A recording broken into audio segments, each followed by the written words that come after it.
Hello, everyone. Welcome and thank you for joining. Before I begin, I would like to pass the microphone to our wonderful interpreters, Aldo and Ali, who will explain how to access the Spanish interpretation. Hola a todos, mi nombre es Aldo y junto con mi colega Ali vamos a estar interpretando esta tarde. Los organizadores del evento de hoy tienen la firme determinación de crear un espacio multilingüe y con esa finalidad contamos con interpretación disponible en español e inglés. Les pedimos a todos los participantes que hablen despacio y en voz alta y clara en sus micrófonos para facilitar la interpretación. Al terminar este anuncio, activaremos la interpretación para este evento y, si usted está usando la aplicación Zoom, podrá ver el icono de un mundo en la parte de abajo de su pantalla. Haga un clic en el mundo para escuchar la interpretación y seleccione español. Si está usando su teléfono, haga clic en los tres puntitos donde dice More o Más. Elija Language Interpretation, interpretación de idiomas y después español. Si tiene algún problema al respecto, por favor escribe un comentario en el chat. Gracias. Hi everyone, good evening. This is Aldo Resendiz. I'm going to be interpreting tonight with my colleague Ali. The organizers of today's event have made a strong commitment to creating a multilingual space. To that end, we have interpretation available in Spanish and English. We ask that all participants speak slowly, loud, and clear into their microphones to make the interpretation easier. Right after this announcement, we will activate interpretation for this event, and if you're using the Zoom application, you will see a globe icon at the bottom of your screen. To listen to interpretation, click on the globe and select English. If you're using your phone, click on the three little dots where it says More, choose Language Interpretation, and select English. If you have any questions doing this, please comment in the chat box. Thank you. Thank you, Aldo and Ali. Welcome, everyone. My name is Mary, and I am with the People's Forum. We are so excited to host the CoronaShock and Art event today, and thank you for joining us. The People's Forum is a space for revolutionary education and culture. Though our physical space is currently closed, we are happy to be continuing our programming online. Today, I'm excited for this very important conversation on the global crisis and art. We are honored to be joined by three artists who will share with us their experiences and vision for the people's struggles during these times.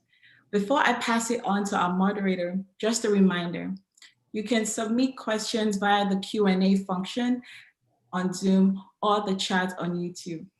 I would like to introduce our moderator, Tings Chak.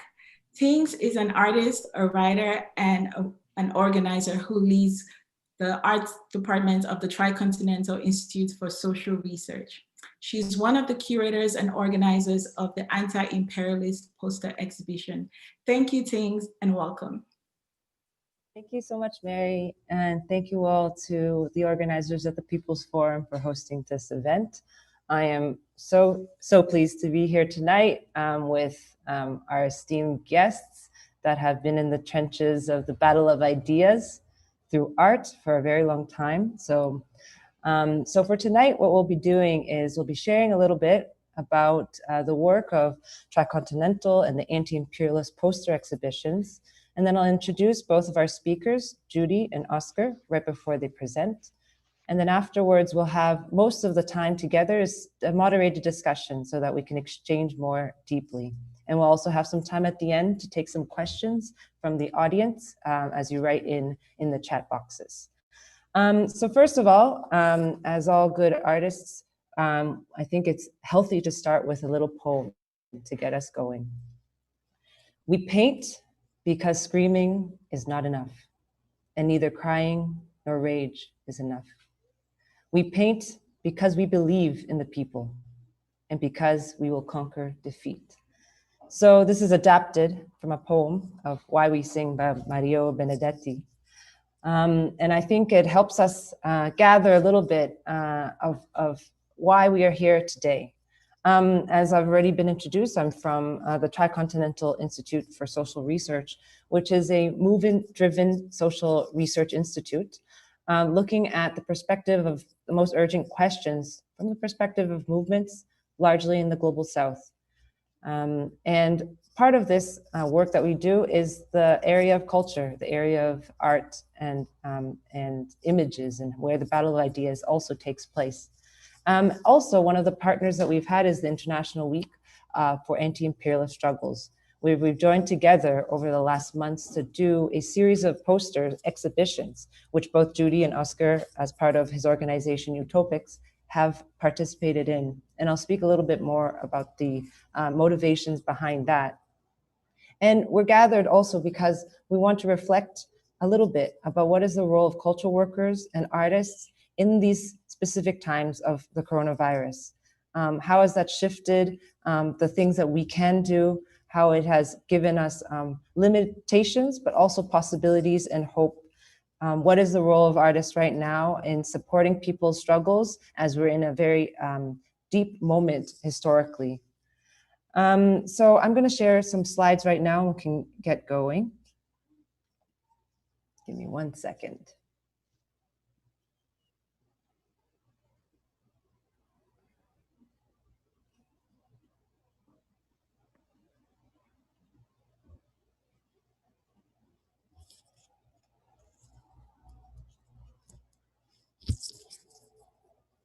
Are you seeing okay? Okay, great. So the idea of CoronaShock began. I'm going to share two primary things that we've been doing in Tricontinental in these collaborative efforts. One has been a series of publications entitled CoronaShock, and I'll go through some of those and how we specifically thought about the visual arts, movement artists to participate in this process. And the second is what I've already mentioned is the exhibition process for the anti-imperialist posters. So CoronaShock was developed as an idea to understand what we're living in this moment, is how to reconcile the fact that there is a virus that has never been known to humanity that is gripping us. But at the same time, what it's done is it's revealed the deep contradictions that already existed in society. Some of the things around capitalism, neoliberalism has shown to not be able to respond to the needs of the people. And with that, the idea of CoronaShock that's existing in many parts of the world, we also are asking the question, what can art do for people's struggle in these times? So one of the things is to reflect reality. We had the opportunity to interview, in the early days of the pandemic, a Chinese artist named Li Zhong. And what he did in his first 3 months of the pandemic in China, remember this at this point, it hadn't quite arrived to the rest of the world, so it was very unknown about what was happening. But there was also a lot of misinformation about the China's response and handling, and especially by Western bourgeois media. So we had a chance to speak with him. He spent his time at home painting 2 paintings a day about the response to the pandemic. And I had asked him in the question, he says, as artists, what can we do? And he responded to me, they can reflect the situation positively, they can be true. Don't blame other countries or spread misinformation, because the biggest challenge to defeat the virus is requiring unity. And he also said something interesting. He says, whether you're behind an easel, behind a painting, or whether you're on the front lines, like a medical worker, or working in the communities, whether you're home or quarantined, whether you're taking care of loved ones, these are all soldiers in the battle against coronavirus. So one of the things he said was that be true, reflect the realities. And that's one thing that art, and especially visual arts, can do.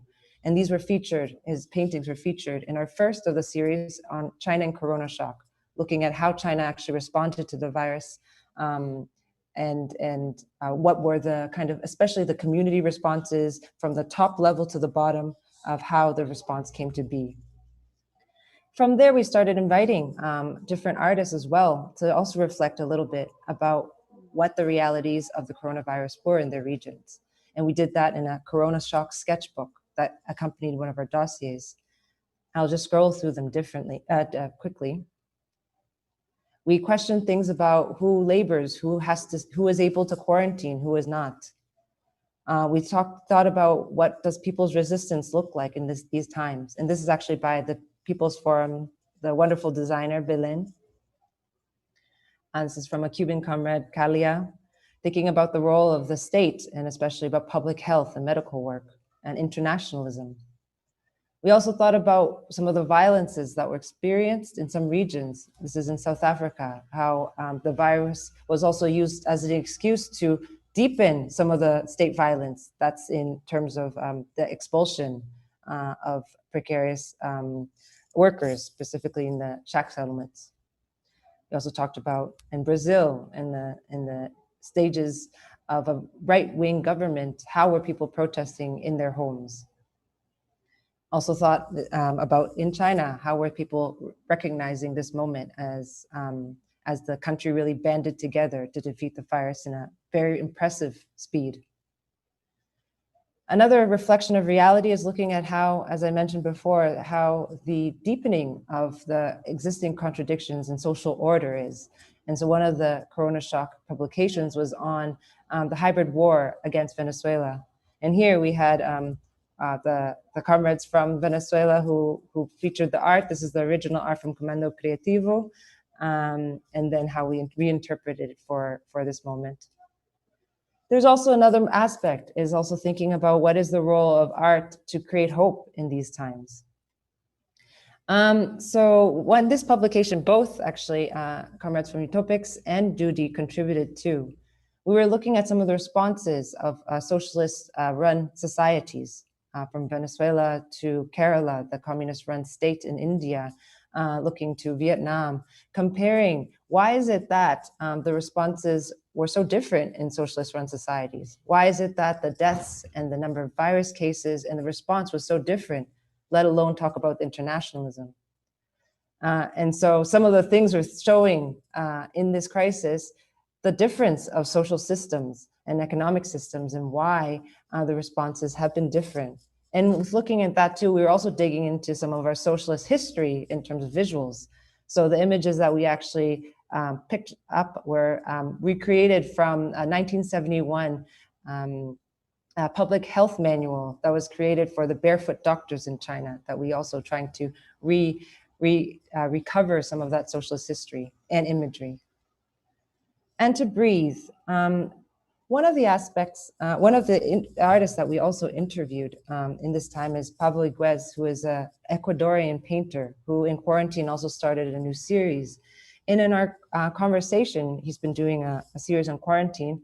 He mentioned that the goal is not only to stay alive, but to stay human. And I think this is where the aspect of needing to breathe, needing to hope, and needing to stay human is so essential. And this is where the role of arts can really play an incredible role for the working class, for the people who are suffering. So this is the last of our series so far on CoronaShock and patriarchy, and I highly recommend that people go onto our site and download this. It's the most comprehensive study on of how coronavirus has a gendered impact. What does it have to do with the world of work, care work, violence against women, who's on the front lines of that, of the fight? And what I want to say, and I think it's a really proud experience for all the women who are part of Tricontinental, is this was a publication that was researched, it was written, it was edited, it was translated, it was drawn, it was designed by a group of women from across the world. So it was a very impressive internationalist and feminist experience. And here we also invited artists from different places to contribute their work as well. So here I'm going to go into very briefly where how this idea, the second project that we really embarked on during the coronavirus moment is that this poster exhibition. Initially, the International Week of Anti-Imperialist Struggle was supposed to happen in May, but very quickly at that time, that objective couldn't be met because the world was getting hit hard by the coronavirus. And there was this idea to create for Tricontinental on our art department to create a series of 4 posters on the key concepts that we would like to visually represent and deepen our understanding of. And from there, it grew into an idea of saying, well, right now, we want to hear what the world is feeling about these ideas, given that we're living under Corona shock. So the 4 concepts were capitalism, neoliberalism, Imperialism and Hybrid War, which we just launched 2 days ago, in conjunction or in the lead up to the important National Assembly elections in Venezuela that'll be happening in 2 days. So we are keeping our eyes open to defend the Venezuelan people and their sovereignty against the brutalities of US imperialism in this moment. So we started this process without knowing if anyone would respond. We did a very humble call to our small network to say, we are looking for posters. We want you to tell us, what does capitalism look like to you in your regions? Here's just one of the posters from a comrade in Palestine. And a month later, we did the same with neoliberalism. And here, our Cuban comrade highlights so well, exactly, without words, without needing to translate, what does neoliberalism look like when the people cannot access the essential medicines that they need to survive. Again, we did the third, which was on imperialism, that was coordinated with a week of actions that was organized internationally amongst hundreds of movements. Comrade from the United States, looking at how imperialism also looks in the form of not only war, but also in aid, or so-called aid. And finally, we just launched the Hybrid War exhibition. And this is from a comrade in Hong Kong and China. So what did we see actually with this expectation? I thought when we had come up with this idea that we would have to just, submit many posters using different pseudonyms, and just to make an exhibition exist, because we thought no one would respond.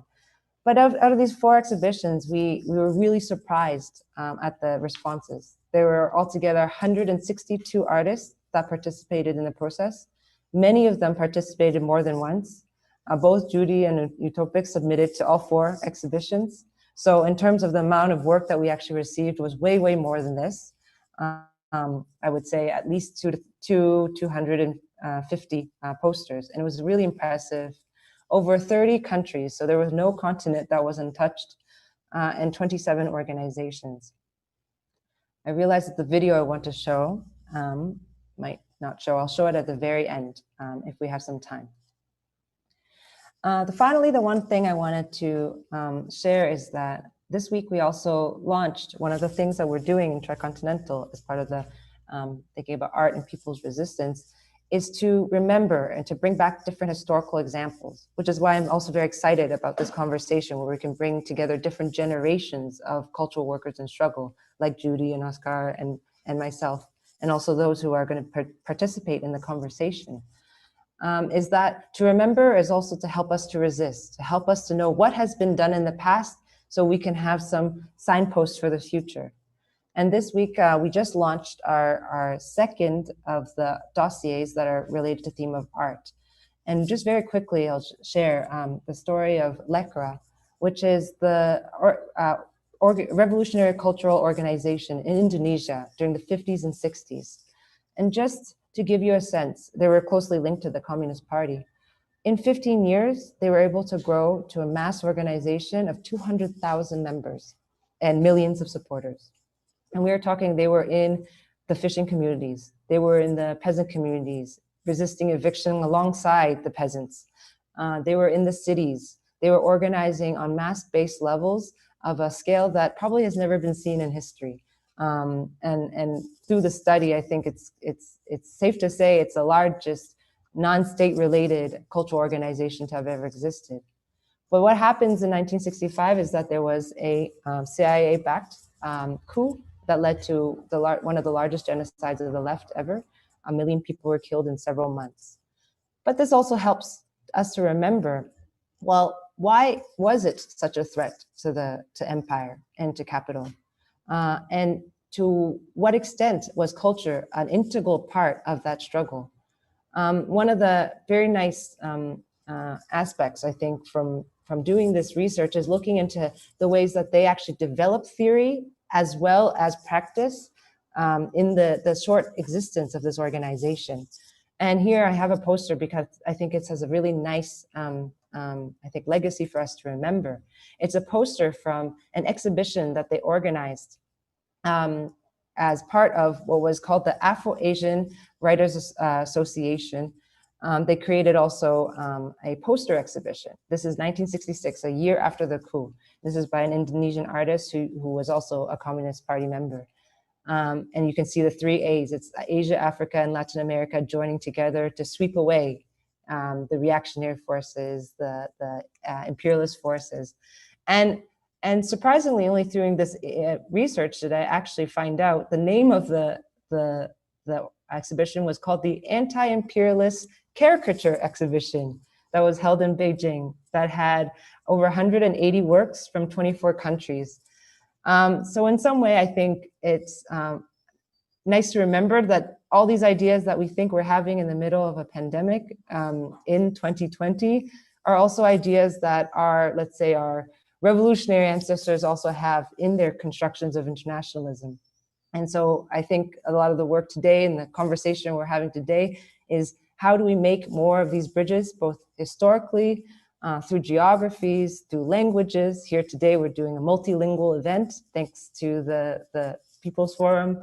And also, I think one thing the final thing is a really important principle that LECRA developed is the principle of combining individual creativity with the wisdom of the masses. So many of these things that we have been trying to do in Tricontinental through the anti-imperialist poster exhibitions is follow some of this legacy that we have.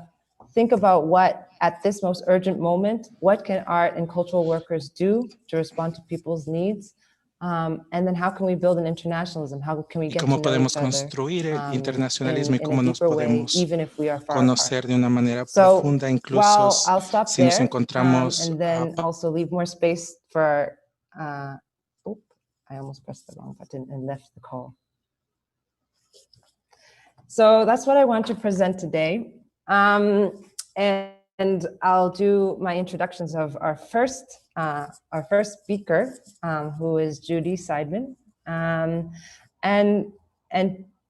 Judy has her bio in the event, and I almost want to tell more stories than read a bio, but she is someone I have great respect for, and I've gotten to know better, let's say, during times of coronavirus. We've had different conversations and learned a lot from her rich experience, because Judy's been in the trenches of cultural work for social movements for decades, longer than I've been alive, or many of the people on this call. So I think I'm gonna leave it at that, because I think you'll show more in this presentation, and we'll get to know more about Judy. So I'll leave it for Judy to speak, and then Oscar will come afterwards. Thanks. Okay. I'm really pleased to be here. I think this is a great event and one that we really need.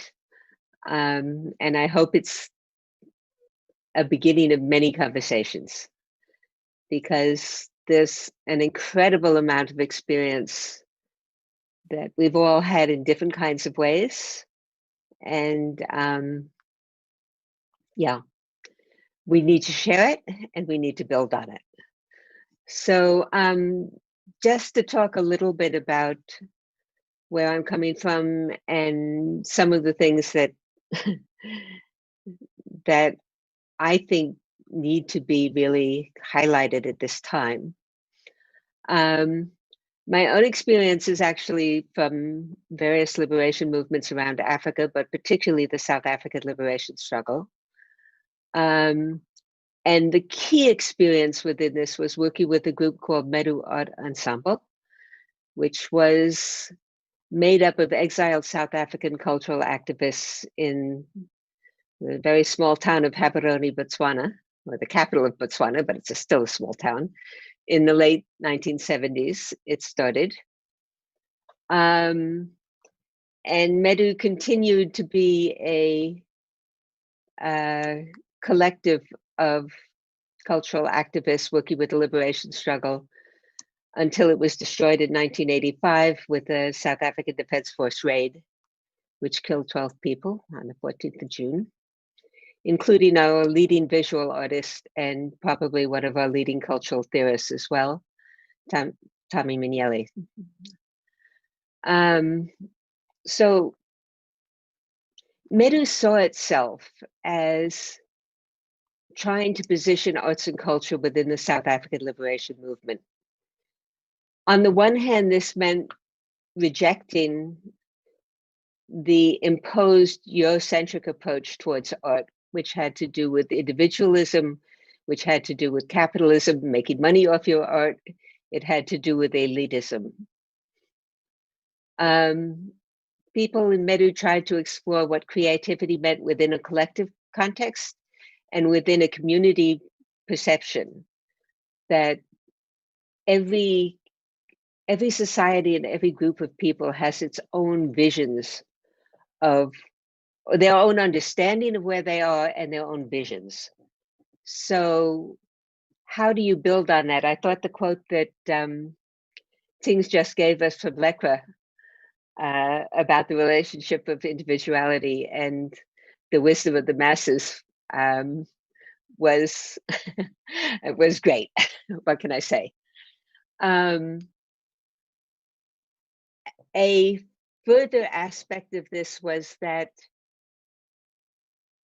as artists who believed in the liberation struggle, we not only had to work with the community and their understanding, and I think also, as Tiggs was saying, we needed to talk about the reality, what we personally experienced, what people in our community experienced.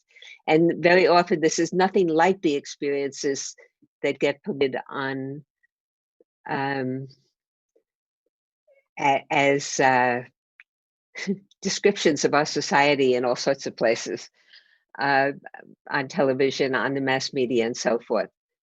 So understanding that, trying to give expression to that, and then further taking it to saying, what are our hopes? What are our visions? And actually creating those hopes as concrete things that people can get a hold of. To us, that's what art was supposed to be about. There are two quotes I would like to give on this one. One was one by Albie Sachs in the, he wrote about the murals of Maputo. It starts out with one of my very favorite phrases, which is that revolution is a highly conscious act. It permits the unthinkable to be thought and the unspoken to be shouted out loud. And we always said that the relationship of art to revolution was we were trying to do the shouting. Yeah. The other quote I wanted to give actually was from an artist and poet called Dakobe Wamagale Martins, who said that our art must become a process, a living, growing thing that people can relate to, identify with, be part of, understand, not a mysterious world, a universe apart from them. The task of a vital South African art practice demands that we as artists must face up to and challenge the prevailing power structure by raising the levels of consciousness, by expanding the boundaries of visual and conceptual experiences. This is one function of the creative imagination amongst others, and in this lies a unique power, the power to pose alternatives and to induce people to think. I think those two together capture everything that we tried to do, and everything that those of us who are still around are still trying to do, I hope. Yeah. What this meant in terms of the way we conducted our work. Firstly, we believed and worked with collectives. Part of the destructive legacy of capitalist art has been that many people who are artists are taught to work individually in isolation. They see themselves in elite, people who understand things that the rest of the world around them doesn't understand. And they get rewarded on that basis for being outside of their community. As artists within the struggle, we needed to find ways to put ourselves back into the community in very fundamental ways.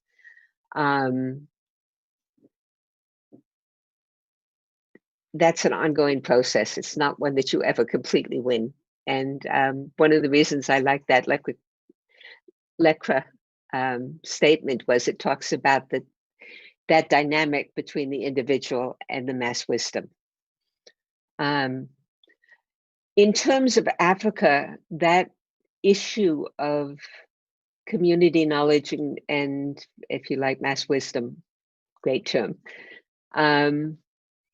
is particularly relevant because so much has been done to try and destroy that history and that heritage. So people's languages are lost. I mean, there are some languages now where 3 or 4 people in the world speak those languages. And the whole of the content in that is being destroyed. Those of you who know South African history will remember that the main trigger behind the Soweto uprising, which eventually was one of the main pressures that led to the end of apartheid, was the attempt to enforce Afrikaans as opposed to any other language in Black schools, which people felt was just a slap in the face for their collective wisdom. But as well as recognizing the wisdom that was there, we also had to encourage people to learn to work with that wisdom themselves. Me as an artist coming in from outside is very limited in what I can say about the art, the understanding of the people in that community, in a community I don't live in. So those people have to learn to express themselves and to use it. In Southern African culture, there's an amazing heritage of theater, of dramatic production, of oral literature, of poetry, also music and dance. There's rather less in the visual arts because the materials haven't been that available. Where there was visual arts, which was in sculpture, particularly in sculpture, the European colonialists tended to see it as a combination of witchcraft and primitive expression. What can I say? That was the most common word. And the actual content of that was thrown out, if you like. So part of what we tried to do was to get people to find their own forms of expression, and then to take these expressions and take them to the people around them, to find the audience and take the expression to those people. So I can go on, I can literally go on for hours, but the main thing that I wanted to say is that this has to be done in the context of a liberation struggle, or in the context of people's own organization and protests. So we're actually looking at 2 forms of collective here. We're looking at the artistic collective, which talks about how we as artists work with these ideas. And we're looking at the political collective, which actually encourages people to develop this collective wisdom about where our society should be going and how it develops. And as artists working in people's struggles, how we align to those 2 types of collectives becomes critical to our function.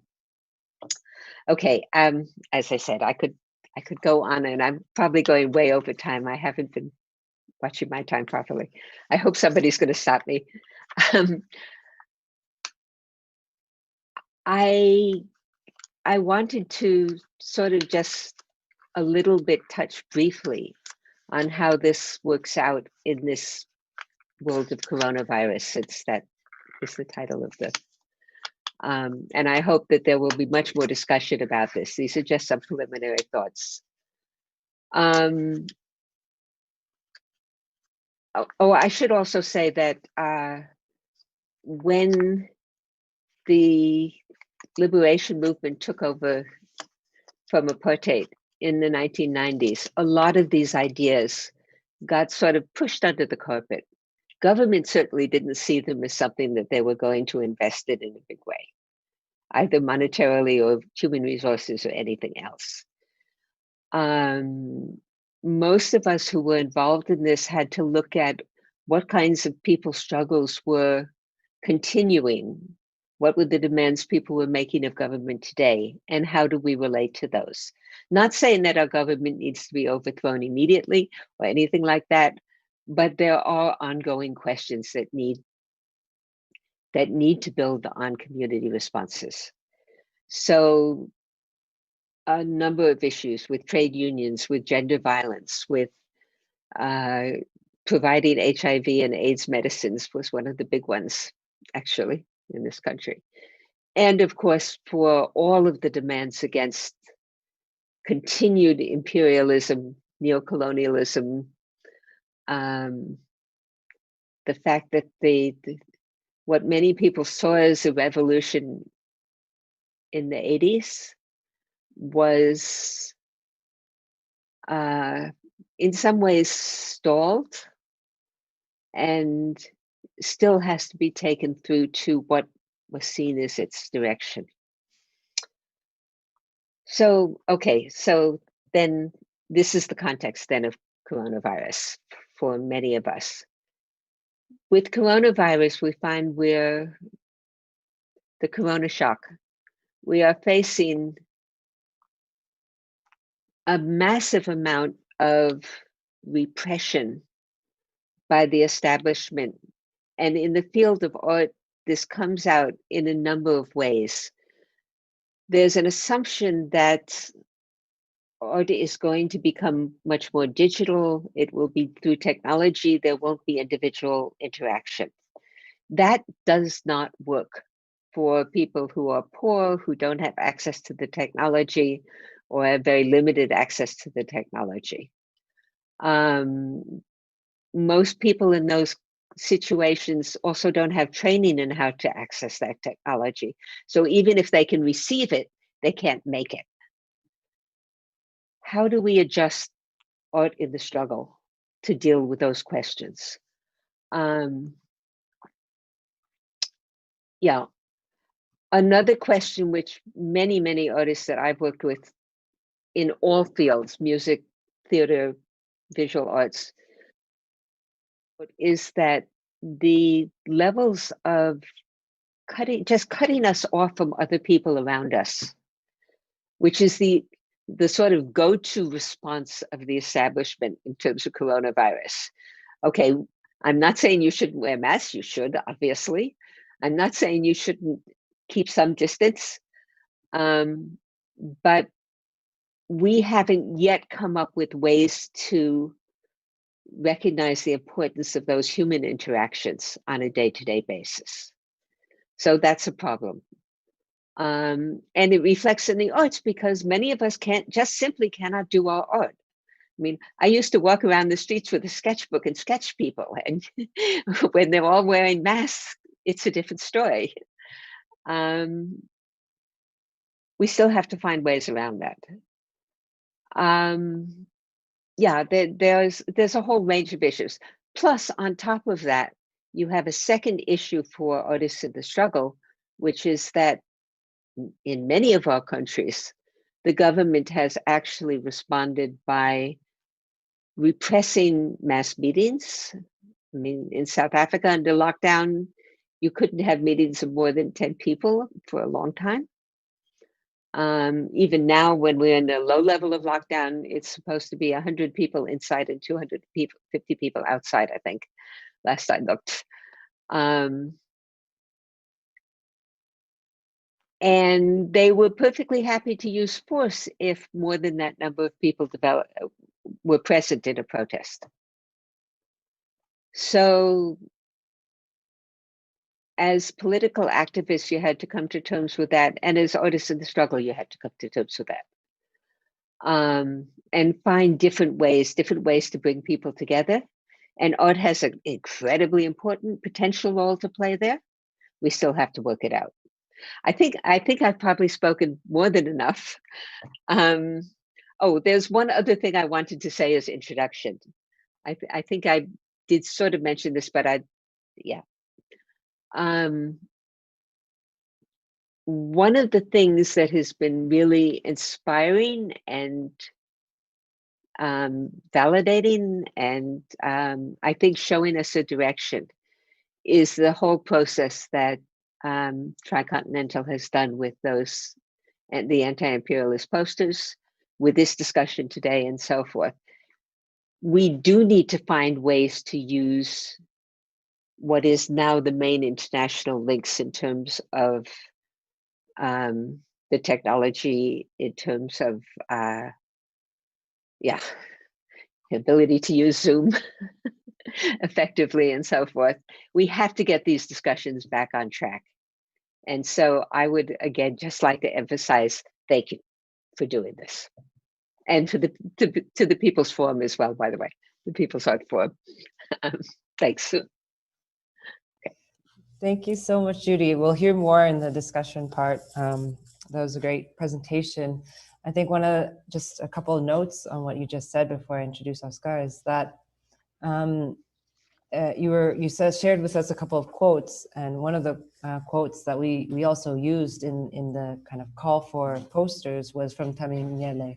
And it's very similar, I think, in the spirit of what Lekra was thinking about, this, what he calls the river, that any struggle of the artist must be rooted in the river or the majority of the people, because it's that river that feeds our art. And we only come to know really about this is because of Judy's work and sharing that knowledge. I think there's something, there's two sides. There's where you get direction from, which is popular movements, the working class of the world, but also where that knowledge and accumulation and production goes back to. And Judy's been a huge resource for us to know about the history of Medu, to be able to access the works of Tami and many of the different people that would be lost to us. They would be lost into the private galleries, the private archives that the most of the people who need it, the working people of the world, don't get to access. So I think that's been a huge blessing for us to learn from. And so without further ado, I'd like to introduce our next speaker, who is Oscar. He is many things, writer, designer, artist, popular communicator. He's with Comando Creativo, which I showed some work of as well, which forms part of the larger community that is called Utopics. We've shared a few of the works. We'll leave him to share more about what he's been doing, and then we'll open up for the conversation afterwards. Take it away, Oscar. Ok, un saludo primero a todas las personas que nos están viendo por aquí por Zoom. Les agradecemos su tiempo y su paciencia para escuchar estas cosas que tenemos que decir. Un saludo también a The People's Forum por habernos, por posibilitar que esto sea además bilingüe, y a las compañeras Tim y Judy, que bueno, son personas admirables. Yo estoy como en el medio de esas dos generaciones a la que pertenece Tim y a la que pertenece Judy. Entonces es un momento muy hermoso desde el punto de vista como de la continuidad de la lucha dentro de la gráfica y el arte, poder mirar todo un proceso que se va retroalimentando y metabolizando, y en la que todos nosotros asumimos y nosotras asumimos que hay una continuidad de nuestras luchas y una continuidad de las maneras de representación de esas luchas y las razones por las cuales nosotros escogemos la gráfica visual, el arte, como manera de luchar. Voy a pedir por favor a la compañera Layan que ponga la presentación, si es posible. Ajá. Bueno, nosotros somos Utopics, es nuestro dispositivo visual de marca. Si quieres pasa, por favor, con siguiente. Utopics somos una comunidad, bueno, el nombre lo construimos de la palabra utopía y de la idea del píxel. Están juntas esas dos ideas. La utopía la entendemos además como lugar, la entendemos como un sitio que quizás no es necesariamente físico, pero es el lugar a donde la comunidad se junta, y el píxel, bueno, porque es la naturaleza digital de nuestros tiempos.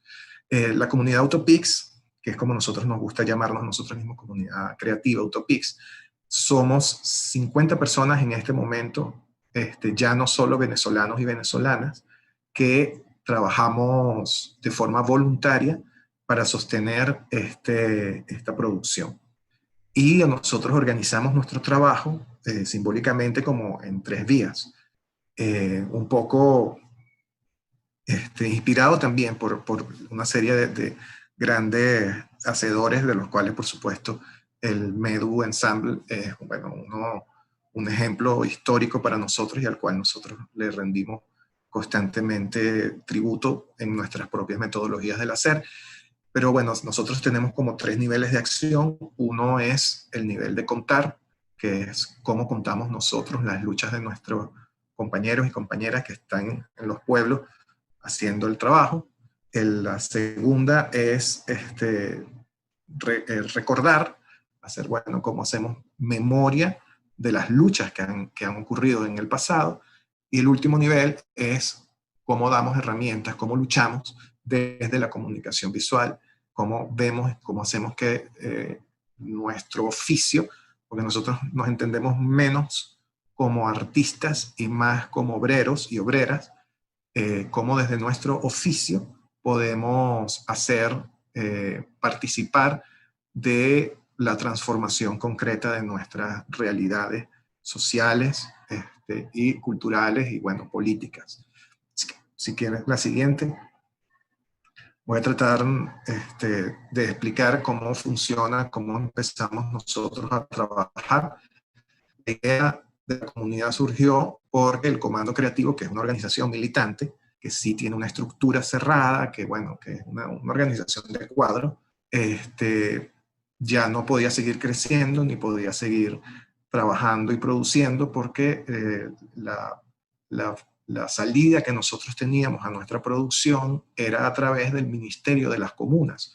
Y el Ministerio de las Comunas de Venezuela, en el proceso de el bloqueo de los Estados Unidos y la guerra híbrida que se nos aplicó y que se nos está aplicando durante realmente durante los últimos 20 años, pero con mucho ahínco en los últimos 7, después de las medidas de Obama, después de las sanciones, nosotros decidimos que íbamos a buscar una forma alternativa de organizar la salida de la producción. Y dimos con la idea de hacer una página web como un repositorio de la producción que nosotros íbamos haciendo, de manera que la gente de las diferentes luchas y sobre todo de las comunas en el territorio venezolano pudieran seguir tomando estas imágenes para que las usaran como mejor quisieran.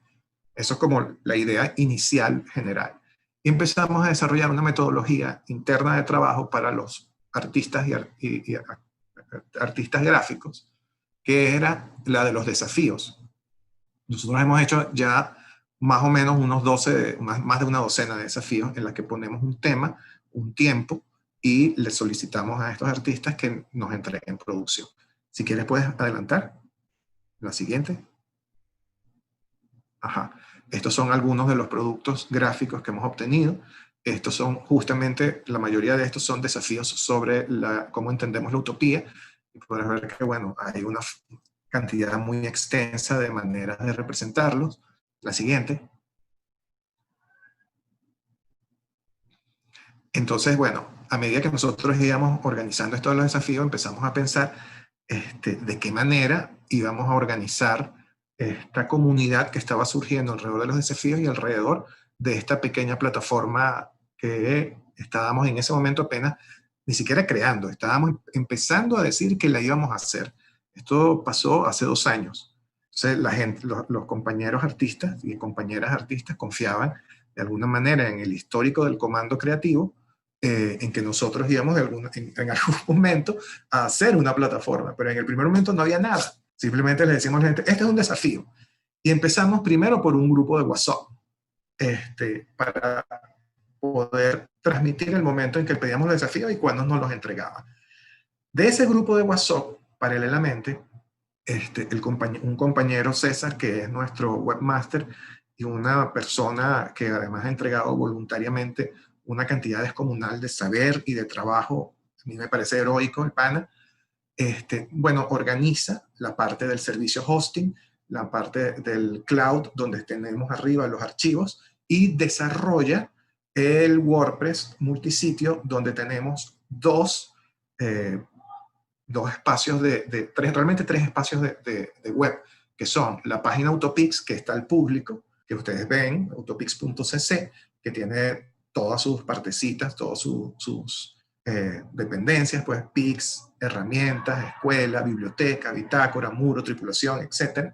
Una parte interna para la comunidad que estamos todavía afinando para que en ese lugar la comunidad que forma Utopix, que ya dije antes, no es solamente venezolana, ya empezamos a tener compañeros y compañeras que se suman desde otros países, y bueno, también desde aquí lanzo la invitación a que todas las personas que nos están escuchando y quieran participar de esta comunidad de creadores y permitirse la oportunidad de subirse, como nosotros decimos, subirse al barco de Utopix y participar de nuestros desafíos, bueno, puedan hacerlo. Bueno, ese espacio es el espacio virtual de la comunidad.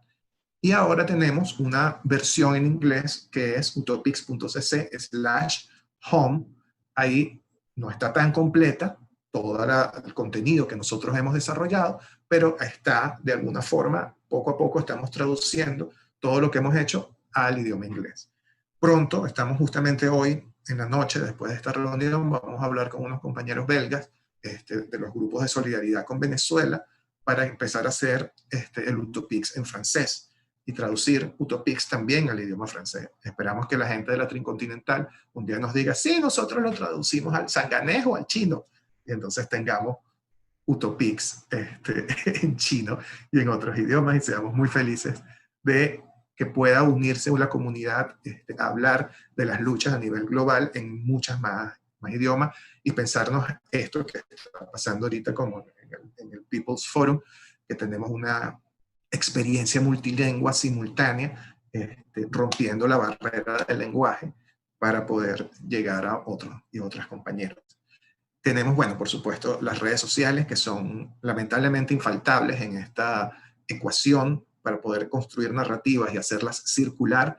No basta nada más ponerlas en la página web, en nuestra plataforma, sino que tenemos que empezar a hacer procesos de distribución en esas otras redes.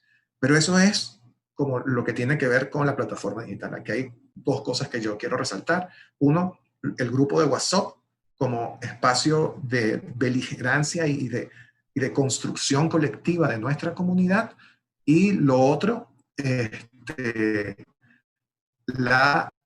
por supuesto, el espacio de la comunidad como espacio web, en donde tenemos nuestros propios foros internos, nuestros eventos y nuestro sistema de anuncios, como dos sistemas donde la comunidad hace vida política dentro de nuestra propia comunidad. Si quieres puedes pasar, por favor, al siguiente lámina.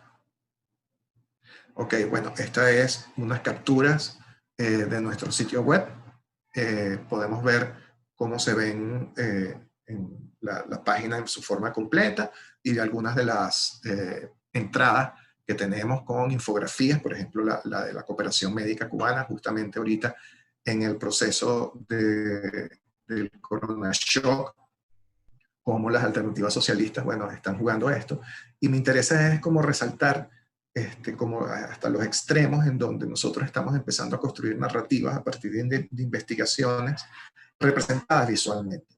Porque esta comunidad no tiene solamente artistas gráficos y artistas gráficas maravillosas, que en lo personal son gente que de verdad sumamente joven, quizás de la edad de teens o menores, sino que además tenemos investigadores e investigadoras, personas que su aporte a la comunidad es desarrollo de contenido, investigación documental o inclusive traducción de contenidos muy académicos a formas más fáciles de entender, como por ejemplo la cerámica escultórica prehispánica, que nosotros creíamos que era sumamente importante mostrarla, y tenemos un sistema de iconos basados en las estatuillas de la cerámica escultórica, y pusimos, pusimos eso como un ejemplo visual.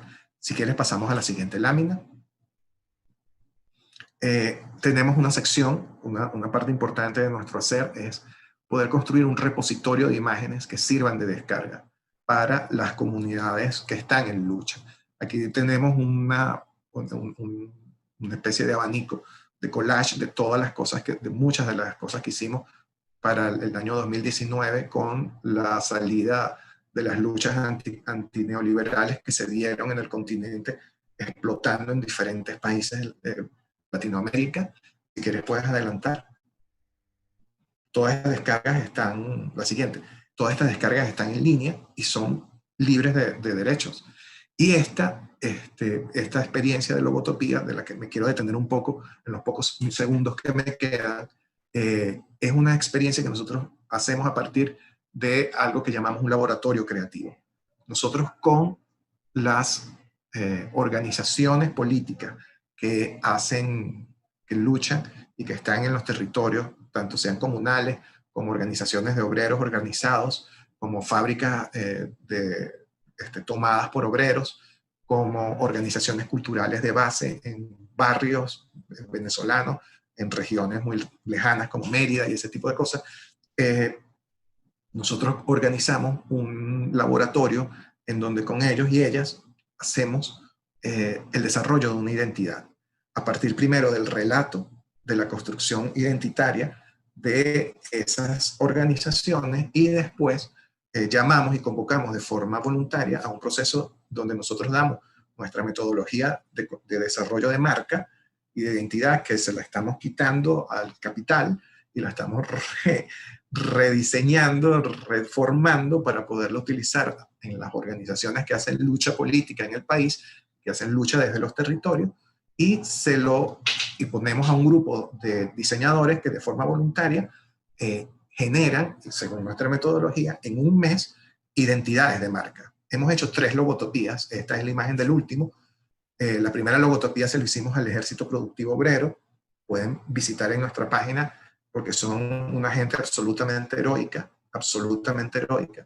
porque son obreros muy mal pagados que van a otras fábricas y en una semana reparan todo lo que puedan de la otra fábrica y la ponen a funcionar. Entonces, fábricas que han sido tomadas, pero que tienen fallas en la capacidad de producción, producto del bloqueo, ellos las hacen nuevamente productivas y lo hacen de forma voluntaria también. O sea, son unos y unas tipas maravillosas. Y el segundo logotopía lo hicimos en una universidad, tratando de producir organización universitaria. No fue tan poderoso, porque bueno, no había una orgánica previa, sino que nosotros tratamos de hacer al mismo tiempo construir identidad y construir orgánica. No nos salió tan bien, pero bueno, fue un proceso de aprendizaje maravilloso.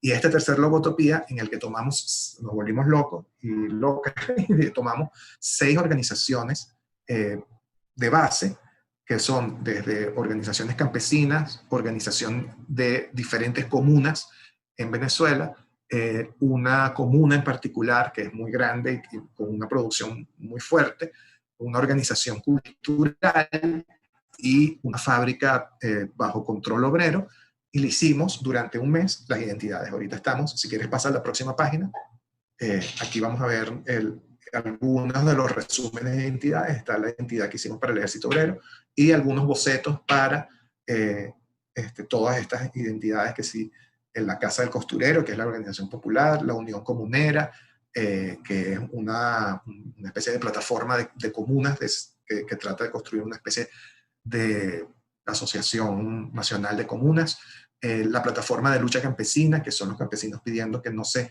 retroceda la ley de tierras y que están enfrentados a esa dicotomía que produce el neoliberalismo, de donde la tierra tiene que ser una propiedad y no de quien la trabaja, pues. Entonces se enfrentan al latifundio. Entonces, bueno, ahí vemos, bueno, y el plan pueblo a pueblo, que también son una gente increíble, que hacen distribución planificada entre consumidores del campo y de la ciudad, donde hacen a los consumidores de la ciudad partícipes de la producción en el campo y empiezan a intercambiar entre los pueblos que tienen distintas producciones los productos, porque en Venezuela la lógica centralista hace que todo el alimento vaya hacia las ciudades. Entonces los pueblos pueden tener a 16 kilómetros producción bovina, por ejemplo, y tener carne, y ellos producir papa y no ver carne jamás, porque la carne se va al centro de la ciudad. Y el plan pueblo a pueblo hace un proceso de redistribución y hace socios de la producción y planifican la producción desde la siembra, desde la cría del animal. Y entonces ellos dicen, bueno, dentro de 2 años Tú con esto que estás invirtiendo ahora dentro de 2 años, tú tienes carne de res. Y así, eso conjuntamente engranado con un montón de comunidades organizadas. Esa historia es maravillosa, pero bueno, la cosa es que le hicimos la imagen a pueblo a pueblo. Si quieres pasar a la siguiente para poder terminar, creo que, bueno, estamos haciendo juegos, también entrando dentro de la lógica de nuevos campos y dinámicas de aprendizaje, y sobre todo de cómo entender las nuevas narrativas visuales para las nuevas generaciones. Es la siguiente. Tenemos cómics, creo que es lo que viene. Hemos hecho cómics también buscando entrar a esa narrativa, y están todos en línea para descarga. La siguiente, por favor. Creo que ya cerramos con bueno, nuestro calendario. El año que viene, si vamos a hacer un calendario, está a la disposición para que, en acuerdo con las organizaciones, si quieren pueden imprimirlo. Este año lo hicimos mes a mes. El año que viene, si vamos a tratar de lanzarlo todo de un solo trancazo, entonces vamos a tener el calendario prehecho, de manera que se pueda usar y se pueda imprimir. No sé cómo tradujeron la palabra trancazo, porque no se gustaba escucharlo. Siguiente, por favor. Bueno, el monitor, que es una de nuestras acciones más poderosas, quizás la más vista de Utopix, es un monitor de feminicidios, en donde mediante un sistema de investigación de inteligencia de fuentes abiertas, con una compañera que se llama Aimé Zambrano, también otra de las compañeras heroicas del comando creativo y de Utopix, se ha mandado esta investigación, y ya tenemos más de 1 año y medio con el monitor, y tenemos mes a mes la evolución de todos los casos de feminicidios en Venezuela, y ha sido ya, como no hay fuentes oficiales, producto del resquebrajamiento institucional que viene por las sanciones, de la guerra además interna contra la validez de nuestro gobierno. Entonces, esta es una alternativa de datos que permite ver una situación de crisis en la vida de las mujeres. Siguiente, por favor. Bueno, Pixeladas, que es una exposición de ilustradoras. Las chicas son sumamente poderosas visualmente, y ya creo que con esto cerramos. Si quieres pasar la última. No me queda más nada que, bueno, invitar a las personas que nos están escuchando, que por favor nos vean en Utopix y nos sigan. Muchísimas gracias. Thank you very much, Oscar. That's incredible presentation. I didn't even want to pause you when you went over a little bit of time, because I think it's very great to see the vast amount of work that Utopix has been doing, the collaborative process that you are very committed to, and the huge, incredible wealth of work and projects that you are doing. So it's great. Even during the conversation you were having, there were other comrades from the art department of Tricontinental. It's like, we want to learn to make infographics like they do. And we're like, yes, we need to learn a lot from Utopix and how they organize. So we're already planning more for collaborations in the future. Go ahead. Me encantaría, disculpa, nosotros los venezolanos somos un poco salidos, así atrevidos, y fuera de contexto tipo Chávez, pues. Nos encantaría poder organizar con la Tricontinental un trabajo conjunto en donde pudiéramos hacer como un logotopía, pero de infografías. Entonces ustedes producen el contenido, ¿ok? Y nosotros hacemos un trabajo pedagógico en donde hacemos las infografías con ustedes. Eso sería maravilloso. Y nos comprometemos aquí en vivo. Sí, ¡ah!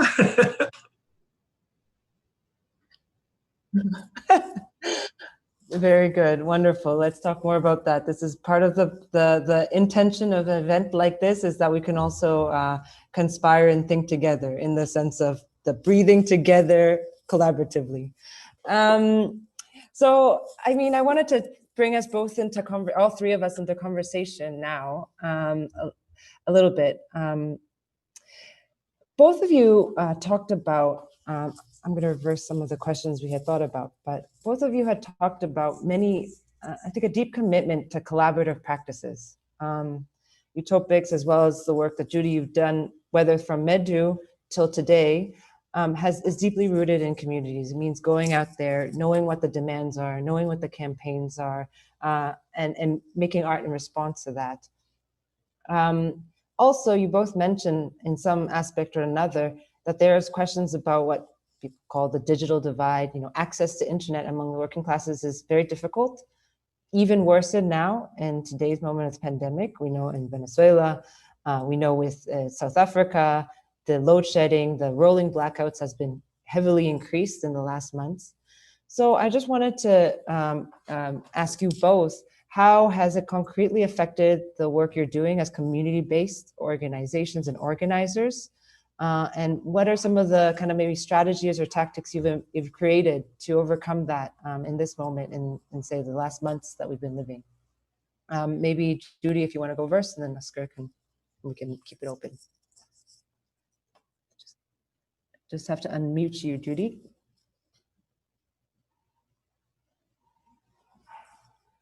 Yeah, okay.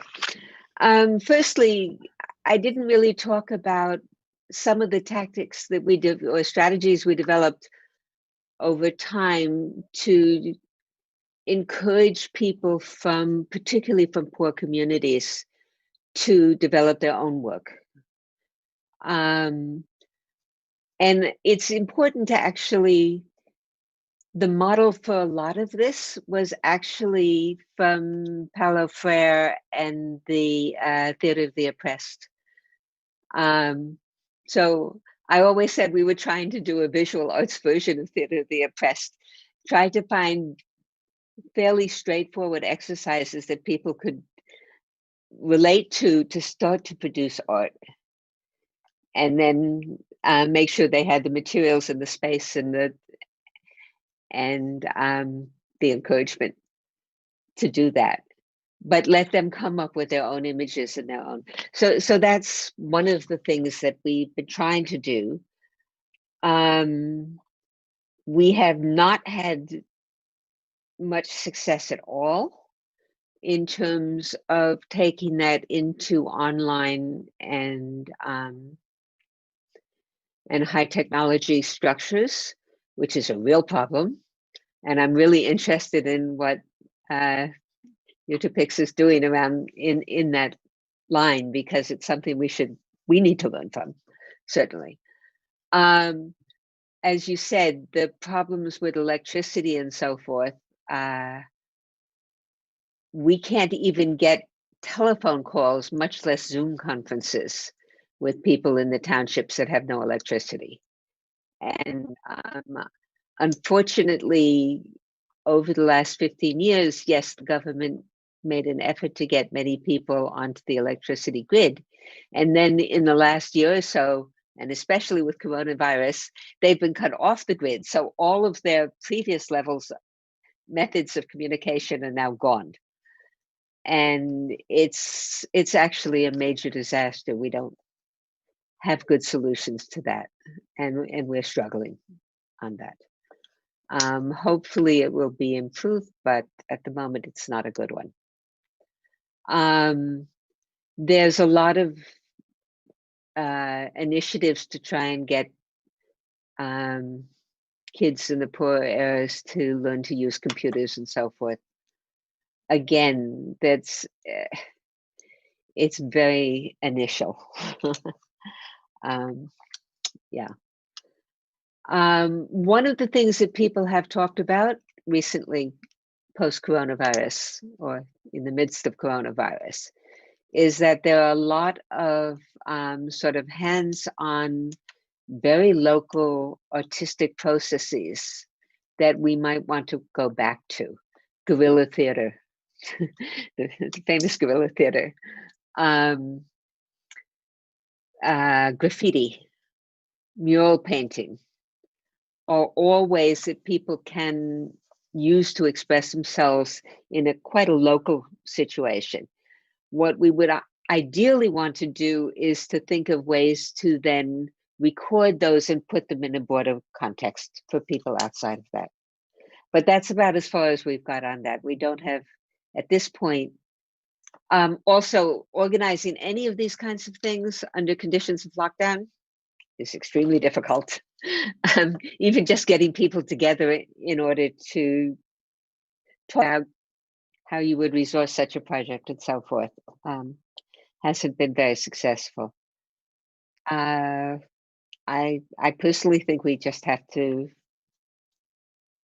we are going to have to put a lot more thought into how to do that and a lot more hard work.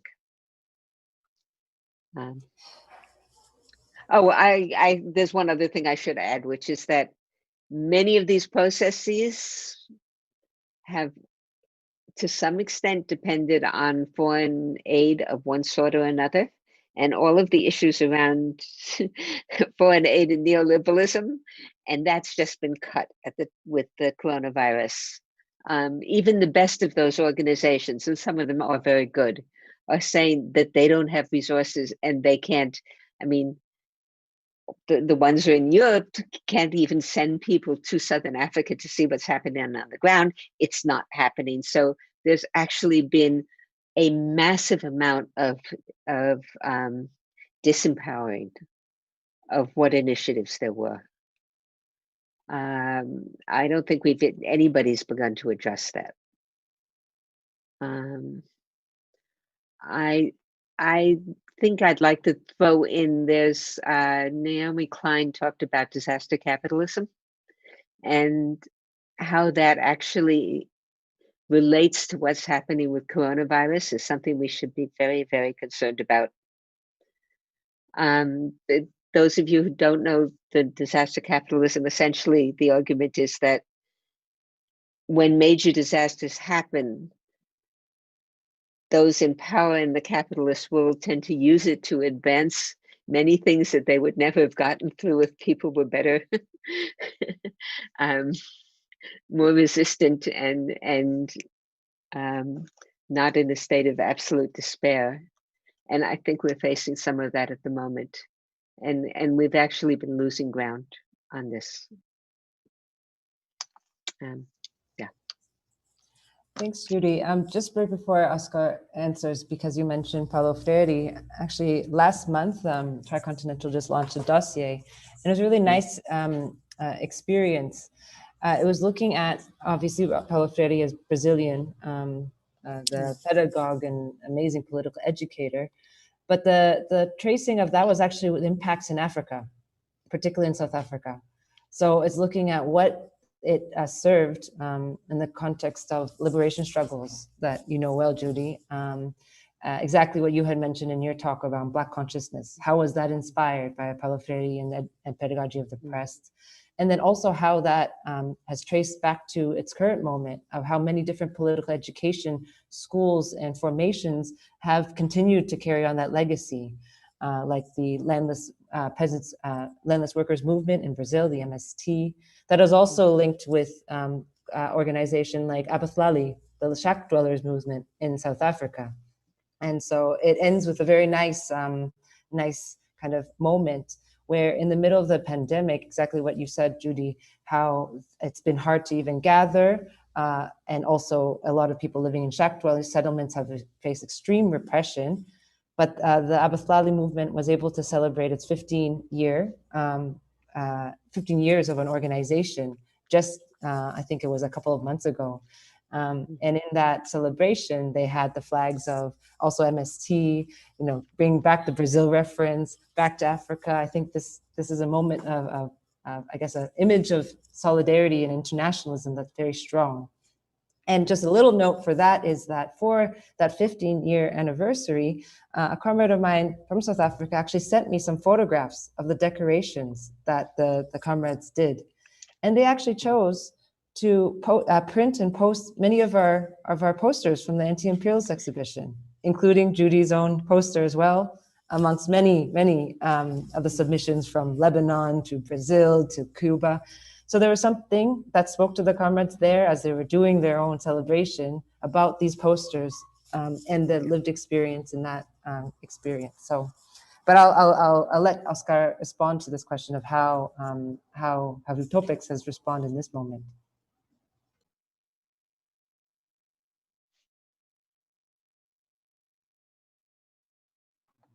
Ok. Bueno, para nosotros ha sido sumamente difícil. Utopics es una plataforma digital. Y estamos en un proceso de cierre, pero que no es solamente que están bajando las Santa María, o sea, que están cerrando el espacio público de la calle, sino que también se está cerrando el espacio digital, producto de que viene una arremetida de privatización en nuestros países y en Venezuela. Entonces, ¿qué significa eso? Que más gente va a quedar excluida del acceso a cosas que hoy consideramos normales en Venezuela, como que considerábamos normales en Venezuela antes de las sanciones, como un internet barata, de buena calidad y un acceso a la electricidad. Ambas cosas estamos cada vez más viviendo una situación de excepción en donde grandes sectores de la población están fuera de lo que yo llamo como unas burbujas de bienestar, unos pequeños espacios de zonas verdes de bienestar, y todo el resto de la población del país está oscuro, sin agua, sin gas para cocinar y con unas dificultades muy grandes de internet. Nosotros diríamos, bueno, vamos a volver, porque Utopix viene del comando creativo, que es una guerrilla comunicacional, de estar en la calle y ponernos con la gente, hacer grafitis, hacer stencil, hacer muralismo, a construir bastidores caseros de serigrafía, hacer periódicos manuales. Nosotros venimos de ahí, o sea, eso no le tenemos miedo porque es nuestra experiencia. Pero el bloqueo así ha hecho que una lata de graffiti sea 2 sueldos mínimos. O sea, una lata de spray sean 2 sueldos mínimos. O sea, es decir, que un ciudadano venezolano tiene que trabajar 2 meses para pagar una lata de spray. Entonces, no es la solución. Todo lo que nosotros teníamos como normal en la guerrilla comunicacional se nos fue para el carrizo. Utopix está pensando inclusive en volver a sistemas de narración oral, a contadores de cuentos, a personas que puedan estar en los territorios hablando, a los pintores de brocha que hagan pintura en las paredes, recuperar un histórico popular de pintores de anuncios, los pintores de anuncios pobres que antes existían en todo el país, que desaparecen con la llegada de las tecnologías del plotter y de la offset, y ahora tenemos que volver a ese saber. En Utopix tenemos un compañero que vive profesionalmente, vive de pintar negocios en un pueblo que ustedes no se imaginan lo pequeño y apartado que es ese lugar. Y él tiene uno de los emblemas más hermosos que se hicieron, a mi manera de ver, justamente de los que mostramos antes, y ese emblema fue pensado para ser pintado a mano. Ese emblema no fue pensado para ser reproducido digitalmente. Claro, se puede reproducir digitalmente, obviamente, pero está pensado para ser pintado a mano por comunidades que solo tengan 2 latas de pintura y ya. Si usted tiene una pared de fondo blanco, pintura negra y pintura de otro color que medio contraste, usted tiene su emblema en su pared. Y no importa que quede medio choreto, porque el emblema es, choreto quiere decir como medio mal construido, o sea, que quede un poquito mal construido, y no importa porque el emblema es naturalmente un poco mal construido.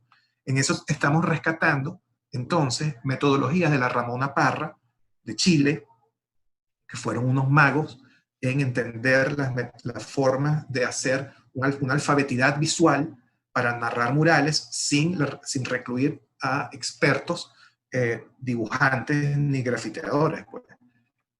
Y estamos apostando a estrategias de no profesionalización.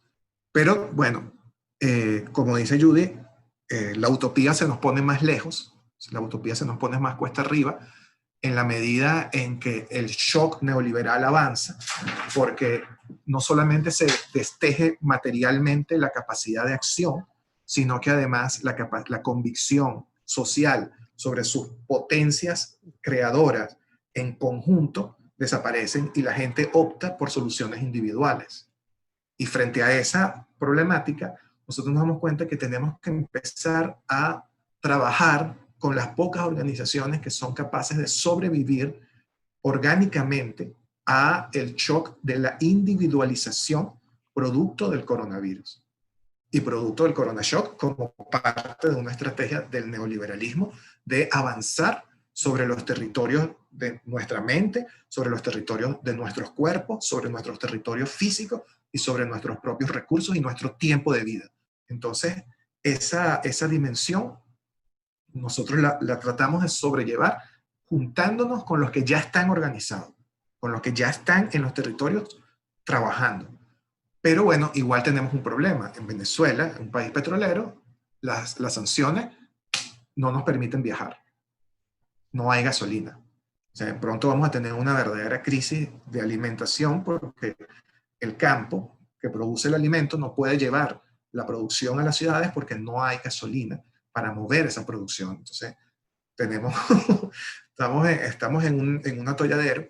Cuando yo pienso en la situación en Johannesburgo, yo digo que Venezuela ya pasó por todo eso que estamos hablando en Sudáfrica, perdón, de todo eso que estamos hablando de Sudáfrica, Venezuela ya pasó. Nosotros estamos más allá del shock, estamos un paso más adelante de ese shock, porque la guerra híbrida que se ha aplicado contra Venezuela es la guerra híbrida que se va a aplicar contra todos los pueblos del mundo y contra todos los pueblos, sobre todo que estén organizados. Y esa es una realidad que nosotros, bueno, tenemos que asumir. Utopix creemos en Utopix que debemos empezar a desarrollar nuevas tecnologías a partir de la educación popular de Freire, sí, a partir de metodologías como las que usaron la Ramona Parra para crear alfabetos visuales que sean fáciles de usar, pero inclusive a través de un desarrollo de ingeniería química popular que nos permita pulverizar piedras y hacer tintes. A ese nivel necesitamos nosotros volver. Y sobre todo, volver a las estrategias de los comunistas y los anarquistas a principios del siglo XX, de un cajón parado sobre una esquina y vociferando el mensaje como si fuéramos predicadores. Tenemos inclusive que volver a eso y pensar que Utopix, fuera de lo que hagamos como plataforma, como creación de sentidos en ese espacio, tenemos que crear herramientas para eso. Y herramientas además para solucionar la vida real de la gente. Cosas como un manual para obtener gas de las heces, de la mierda. ¿Ok? Eso es, o sea, los biodigestores, manuales para hacer biodigestores se vuelven, en el caso venezolano y posiblemente en el futuro en otras regiones, cruciales. Y los biodigestores no son tan difíciles de hacer. Entonces, se puede hacer manuales para eso y ponerlos en manos de la gente. Con esto no quiere decir que nosotros no vamos a exigir al Estado que se retome la capacidad de poder tener gas directo y en bombonas de forma económica y social y masiva para todo el pueblo. Pero mientras no haya ese gas, no vamos a permitir que nuestros hijos y nuestras hijas, nuestras mujeres, que son sobre todo las que se dedican a la cocina, porque bueno, el patriarcado es muy fuerte en Venezuela, tengan que cocinar con leña, con todo lo que eso implica de daño a la naturaleza y de daño a la salud. Entonces, bueno, estamos como pensándonos en esas alternativas, y en la medida en que esas alternativas podamos llevarlas al terreno y ponerlas en los territorios, saltando inclusive la barrera tecnológica, en esa medida nosotros en Utopix estaremos haciendo un trabajo. Entonces, bueno, si están escuchándonos ingenieros químicos que sean capaces de obtener de plantas que se encuentren en el trópico o de piedras que sean comunes en el trópico, sustancias que sirvan para hacer emulsiones entintantes, los invitamos por favor a acercarse a Utopix y podamos crear manuales de cómo hacer tintas con materiales naturales para poder tomar nuevamente los espacios públicos para la expresión y para la lucha popular. Eso es lo que quería decir. Okay. Thank you, Oscar, for this. Before I share some of the just reflections on this point, I had a look at the time and I realized we've been having a lot of good debate. So what we're proposing here is to extend it for 15 minutes till I guess it's 5:45 New York time. I'm trying to do the translation. So I think one of the really important points that Oscar and also Judy raised in terms of the conditions that the working class is really facing, it also means what are they able to, what are the tools they have access to really express their realities right now. And it's probably more difficult than it has ever been before. Some of the things you both shared remind me, it was one of the research, the dossiers we did on the experience in Cuba in the early days of the revolution and the thinking. I remember one quote by Alfredo Roscart, who was the creative director of Tricontinental, the original Tricontinental from Cuba, and the magazine. And he talked about what the embargo did for what the designers and artists had to do because of the material lacks, like paper, paints, exactly the kind of conditions we're seeing right now, how to create new forms and new responses, and despite that, because we know it's a human necessity to create and to express, and even more ever when you're under these kinds of circumstances we're living. And one of the experiences that we've found in the exhibition process was we were really surprised by the kinds of contributions that we had. There were not only many kinds of hand-drawn images, but also the lengths that people came to submit that art. There were people in the Democratic Republic of Congo who had grouped together with someone who had a cell phone, and they just took the photographs of their A4 drawings. There was one comrade, Ramchandran, who was from India. He said he used to be an auto factory worker. He's retired, he's in his 70s now. And he said, I felt inspired since my school days to pick up a paintbrush again. And he was in quarantine, and I had mentioned, oh, you know, we have the logos of the convening organizations, can you put in? He says, I have no way to do that. I tried my best, and he hand drew all the logos carefully, exactly. So there was and we reflected on that, the curatorial team that is also doing a collective process of writing and reflecting on each set of submissions. And on the neoliberalism one, we thought a lot about this question about what is the state of neoliberalism meant for, let's call it, working class culture at large. I think it's been declining for a long time, what the working class is able to access in that sense. But what we saw is that there were, out of the hundreds of submissions we had, a huge number of people were first time, people who were trying to draw, they felt the necessity. Then there are also professional designers, but a large number of people who are just saying, whatever I have in hand, let me try.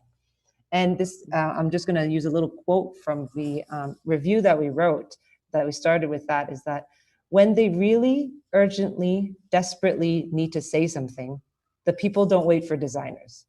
They get on with it. They produce posters, they make handbills as best as they can, sometimes with spectacular results. In the process, they too become designers, organic to their movements, to their contexts, and to their communities. And so this is one of the things I think we were able to experience in this moment, is that urgency. There is a huge urgency for expression, and people are finding the tools that they have and the limitations that they have to create it. Given that we don't have that much time, and I had actually prepared, like probably 4 hours worth of questions now that I look at it, I wanted to kind of maybe ask both of you a little bit of, I guess I'll mix two questions together. Is that here we're in a space, I think everyone in this, both the attendees and the panelists, are really dedicated internationalists. And also, despite all the many difficult things that our communities are living and that we have shared today, we are also in some ways, I guess, utopianists. There is an idea of a hope that we want to instill, and a belief in that. So I'm wondering if you can share a little bit in this moment how you're finding hope and creating that through the work you're doing, collaboratively, collectively, and also what is the importance of internationalism to the work you do?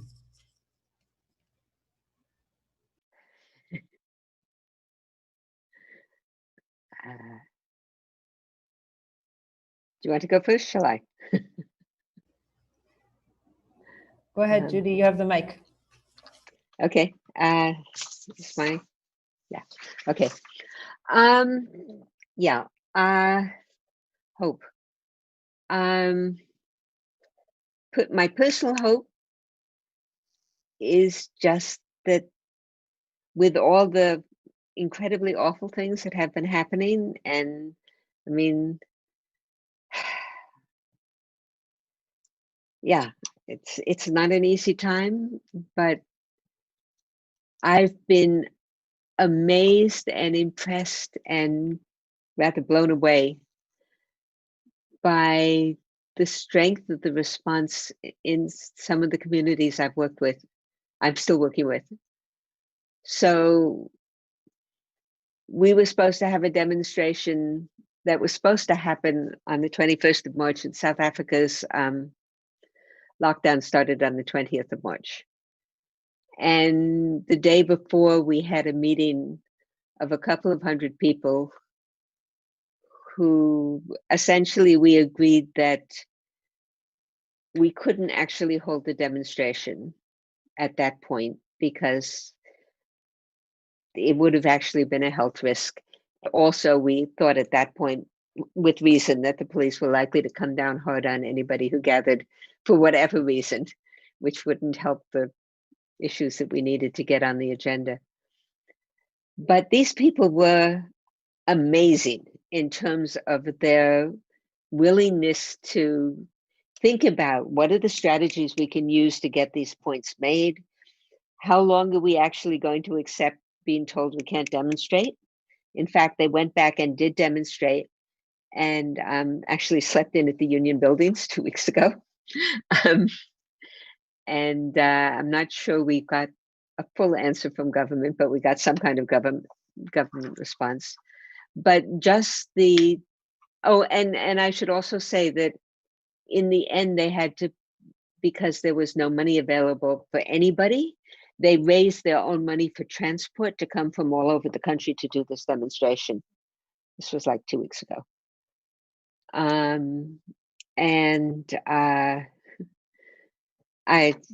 Just people's commitment and people's strength is totally amazing. I think, as you were saying, the people express themselves whatever happens as well. We tend to find people are much more familiar with music, with theater performance, than they are with visual arts in South Africa. So you get much more of that. But it's incredibly strong, and the images are amazing. And then those get translated into visual images as well. Those posters I did that said the people shall share, that actually was inspired by right at the beginning of the coronavirus, just before the lockdown. I went to visit a colleague of mine in one of the townships, and we had to go into a shop. We were actually trying to get her a cell phone so she wouldn't be cut off during the, and then of course she didn't have electricity, so she couldn't use it. But when we went to buy the cell phone, there was probably a lady in her 30s in the shop who was going through this, providing the SIM card and so on. And as we walked in and we explained to her, and she said, okay, before we do anything, we've got to, wash your hands, sanitize. She pulls out the sanitizer, sprays everybody's hands and says, the people shall share. The people shall share is a slogan from the 1956 People's Congress. And the full phrase is the people shall share in the country's wealth. And it was just amazing in this context of closing in of the space that people had to protest, that this woman completely spontaneously and completely no context at all comes out with one of the best slogans that's come out of South Africa, as far as I'm concerned, and adapts it to coronavirus. So yeah, that would be that's the one thing. The other thing is, I think there is quite a lot of interest and enthusiasm and actual things being done to create an international movement again, after probably decades when it's been pretty much silenced. And yeah, that's I'm an endless optimist. But yeah, it's by no means as much of a disaster as it could be, and we'll see where it goes. Thank you, Judy. Oscar? Okay. Bueno, nosotros somos digo nosotros, los pueblos, no podemos ser derrotados, porque estamos siempre por debajo construyendo, haciendo. O sea, nos pueden pisar, nos pueden machucar, pero la cultura, el mundo que existe, finalmente lo hacemos los obreros, los campesinos, las trabajadoras y los trabajadores. Entonces, no hay forma de que seamos derrotados. La derrota de los pueblos en lucha es en realidad la catástrofe final del capitalismo, porque entonces la incapacidad va a ser incapaz de seguir produciendo la riqueza. Una cosa muy demente, ¿no? Pero entonces, eso de alguna forma ya de por sí es esperanzador. Saber que, bueno, vamos a estar aquí en situaciones arrechas, en situaciones muy difíciles, perdón, situaciones muy fuertes, pero que vamos a seguir aquí y vamos a seguir frenteando. En la experiencia de Utopix, nosotros vemos crecer con unos ojos, o sea, nosotros con nuestros ojos se llenan de alegría al ver crecer la coordinación latinoamericana en torno a luchas puntuales, por ejemplo, las luchas feministas y luchas por la tierra.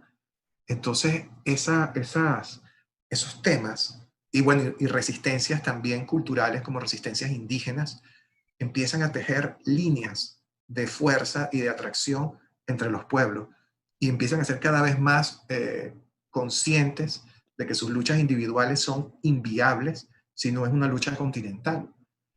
Y aunque todas las herramientas parecieran que fuesen empezado a arrebatársenos a nosotros desde la capacidad de comunicación, seguimos tejiendo.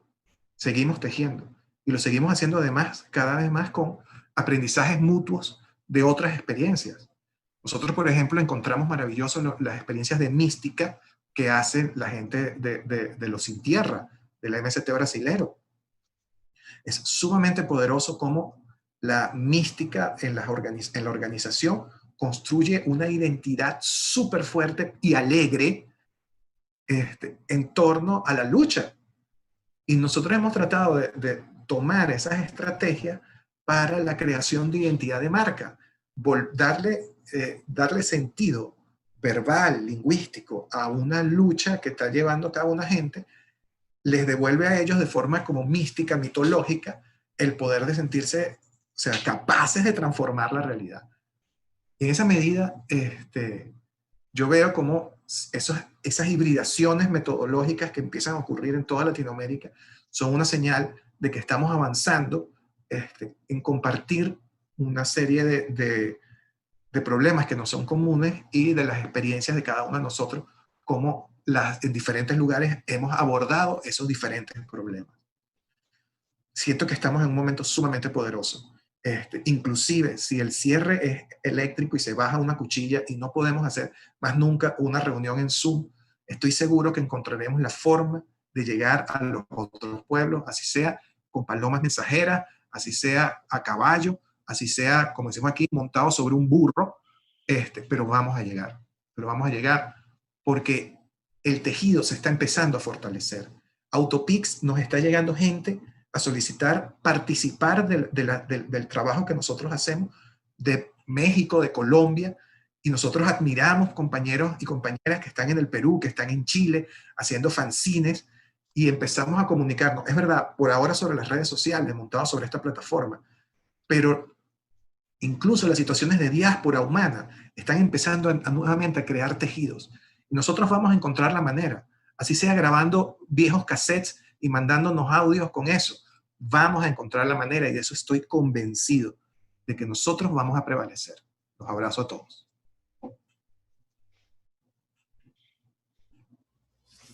Thank you for that very impassioned and human kind of call for what we do and why we must continue doing it. Our kind translators, interpreters have agreed to stay for just a few more minutes, so I'll do a few wrapping up comments. I wish we could spend more hours together, but I'm really glad we had this time, and I think it was a very fruitful, interesting, and learning experience for many of us. I think the kind of common threads of the talk today is that there's an act of witnessing that artists and cultural workers are doing and have always done in terms of what are the sufferings of the people of the working class, of those oppressed in the world. That is always true. And on the other side of it, and I had this conversation with the interview with Pavel Iguez from Ecuador, where he was talking about his quarantine drawings, where he is a muralist painter, big murals, 40 meters, you know, that kind of size, but then he's in quarantine drawing small pictures with no colors. And they're sad depictions of what he was seeing outside of his window, on his TV. It was his witnessing that he could see. But then he was also saying, on the other side, I've been doing another series of paintings, and they're all of picnics and green areas of people gathering. And what he was explaining in that quote I also shared from George Orwell is that, well, it's not enough to only stay alive, but you have to stay human.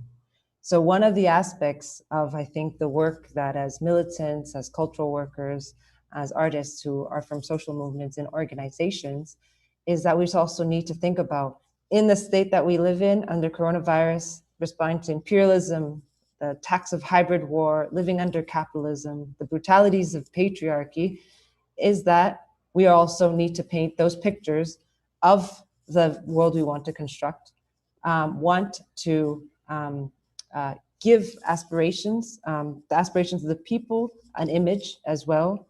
And I want to end also with, speaking of Mystica, the great tradition that we've learned from the landless workers movement in Brazil, is I wanted to end on a little short quote from Tami Munyele again, from Medu. And he says that with our paints and our brushes, we shall need to visualize the beauty of the country, or let's say the world, we would like our people to live in. So I think in this moment, in very dark times for many of the places we live, this is something that we must hold on to and must continue to commit to, because if the people don't give up and they continue to resist, then that is the only thing we can do. I think I'll leave it there. I really want to thank, huge thanks to our panelists today, both Judy and Oscar. I know we talked about how difficult it is to access internet. So for us to be able to even host this event and do it simultaneously with translation was just such a blessing. For that, we want to also thank the People's Forum for organizing it. All the good people at the People's Forum, from Belen, who designed the posters that we had, to Mary and Leanne for organizing, to Ali and Aldo for translating. We don't get to see their faces, but we've been hearing their voices. And I also want to invite all the participants to check out the work of Utopics, check out the work of Judy, as well as take time when you have a breather. As we said, we need to breathe. To check out the Anti-Imperialist Poster Exhibitions. There's 4 at the anti-imperialistweek.org. It's really a treat, so I would highly recommend make yourself a tea or have a beer and sit down and enjoy those posters. Download them and share them. They're for all of us to use. As Judy said, the people shall share, and this is what we've made these posters for. And also welcome you to check out what we, especially the work from the art department and some of the publications we mentioned at the tricontinental.org. And that's also a way that you can keep in touch with many of us, and as we try to also build more connections internationally of a broader network of cultural workers, artists, and designers, because that's what we need in this moment. So thank you very much, and I hope everyone has a great evening, great afternoon, great morning, wherever you are.